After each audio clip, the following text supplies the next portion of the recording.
آج رمضان مبارک کی 4 تاریخ ہے۔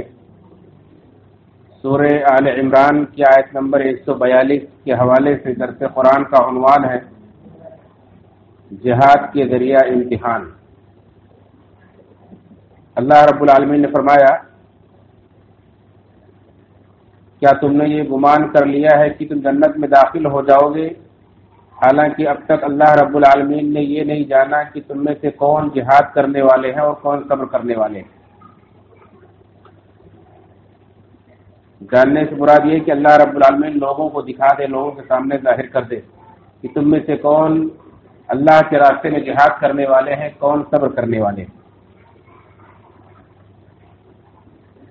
یہ استفہام انکاری ہے، یعنی کیا تم نے یہ گمان کر رکھا ہے کہ اس کے بغیر جنت میں داخل کر دیے جاؤ گے؟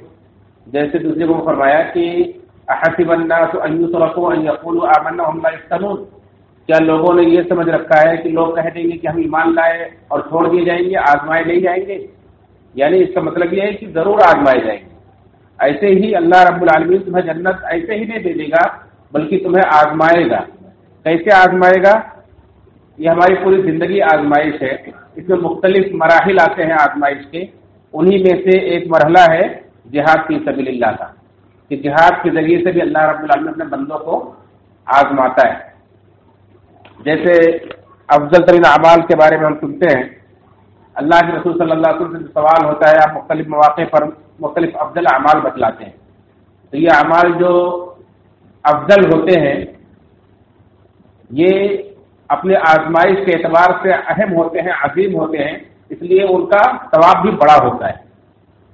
تو جہاد یہ افضل ترین اعمال میں سے، جیسا کہ ایک حدیث میں ہے، اللہ کے رسول سے پوچھا گیا کہ اللہ کے رسول صلی اللہ علیہ وسلم سب سے افضل عمل کیا ہے، تو آپ نے فرمایا ان تؤمن باللہ یا الایمان باللہ، اللہ پر ایمان لانا، یعنی ایمان سب سے افضل ہے۔ اس کے بعد دوسرے نمبر پر پوچھا گیا پھر کون سا، تو آپ نے فرمایا کہ الصلاۃ علی وقتها، نماز کو اس کے وقت پر ادا کرنا۔ تیسرے نمبر پوچھا گیا پھر کون سا، تو آپ نے فرمایا الجہاد فی سبیل اللہ، اللہ کے راستے میں جہاد کرنا۔ اس طرح سے مختلف مواقع پر آپ صلی اللہ علیہ وسلم نے بدلایا۔ ایسے ایک حدیث کے اندر آپ نے فرمایا کہ جہاد کو اسلام کا کوہان قرار دیا ہے، اسلام کی بلندی ہے، جیسے اونٹ کے پیٹھ پر ایک کوہان ہوتا ہے جو سب سے اونچا ہوتا ہے، اٹھا ہوا ہوتا ہے، ایسے اسلام کی بلندی جو ہے جہاد فی سبیل اللہ میں۔ اور جہاد کہتے کسے ہیں؟ ایک ہوتا ہے کہ آدمی ایمان لے آئے اور اس کے بعد دین پر عمل کرے، دین کے تقاضوں کو پورا کرے، اور ایک ہوتا ہے کہ خود ایمان لائے، خود عمل کرے اور دوسروں کو کے لیے بھی دوسروں تک اسلام کو پہنچانے والا بنے، اسلام کو بلند کرنے کی کوشش کرے، اسلام کے غلبے کے لیے دن رات قربانیاں دیں۔ تو اسلام کی بلندی کے لیے، اسلام کو غالب کرنے کے لیے جو بھی کوشش کی جائے اس کا نام جہاد فی سبیل اللہ ہے۔ اس کے راستے میں کبھی کہیں کسی ظالم کے سامنے حق بات کہنی پڑتی ہے، کبھی قلم چلانی پڑتی ہے، کبھی تقریر کرنی پڑتی ہے، مختلف ذریعے سے آدمی اسلام کے کلمے کو بلند کرتا ہے۔ اس لیے اللہ کے رسول نے ایک موقع میں فرمایا، جب ان سے پوچھا گیا کہ افضل ترین جہاد کیا ہے، تو انہوں نے فرمایا کہ افضل ترین جہاد یہ کہ ظالم بادشاہ کے سامنے حق بات کہہ دیا جائے، یہ بھی جہاد کی ایک قسم ہے۔ اور جہاد کا ایک سب سے اعلیٰ ترین درجہ یہ ہے کہ جسے قتال کہا گیا ہے قرآن کریم کے اندر، کہ وقت پڑھنے پر آدمی اپنے جان اور مال کو لے کر کے اللہ کے راستے میں نکل جائے، یعنی اپنی جان اور مال کے ذریعے سے، اپنے نفس کے ذریعے سے اللہ کے راستے میں لڑے۔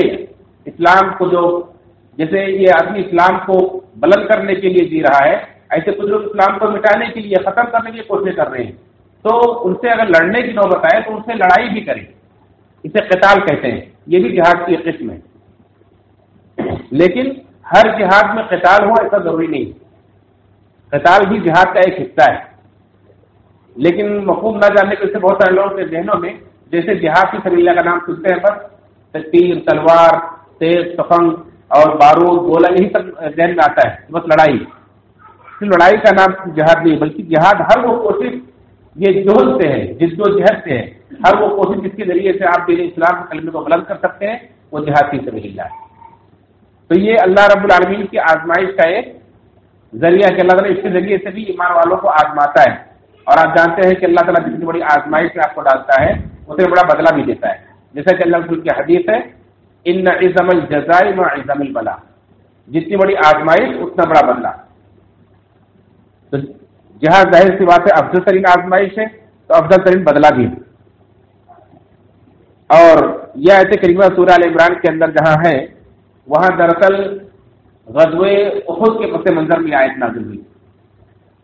غزوہ احد جو سن 3 ہجری میں پیش آیا تھا، اللہ کے نبی صلی اللہ علیہ وسلم 700 صحابہ کو لے کر کے مکہ کے 3000 مشرکین سے ٹکرائے تھے احد کے میدان میں، احد پہاڑ کے پاس. اور پہلے مرحلے میں آپ جیت گئے تھے، لیکن پھر بعد میں دوسرے مرحلے میں آپ صلی اللہ علیہ وسلم کو شکست ہو گئی تھی اور اللہ کے وسلم بھی زخمی ہو گئے تھے، 70 صحابہ اس میں شہید ہو گئے.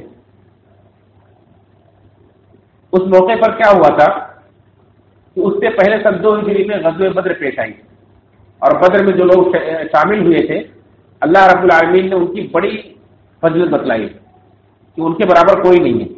بدر میں شامل ہونے والے صحابہ یہ سب سے افضل تھے. تو جب ان کی فضیلتوں کو سنا دوسرے وہ صحابہ نے جو اس میں حاضر نہیں ہو سکے تھے تو ان کے اندر بھی تمنا پیدا ہوئی اور انہوں نے لالچ کی کہ اگر دوبارہ موقع ملے پھر سے لڑائی ہو تو ہم بھی شامل ہوں گے اور ہم اس میں بہادری دکھائیں گے.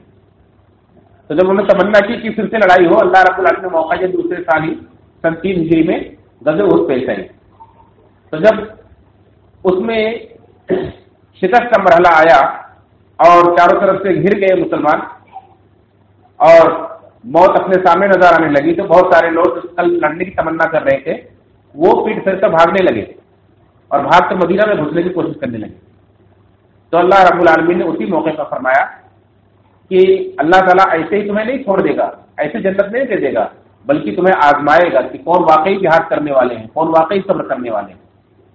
دعویٰ کر لینا تو الگ بات ہے، لیکن ٹکے رہنا، اس پر ڈٹے رہنا، یہ اصل کامیابی.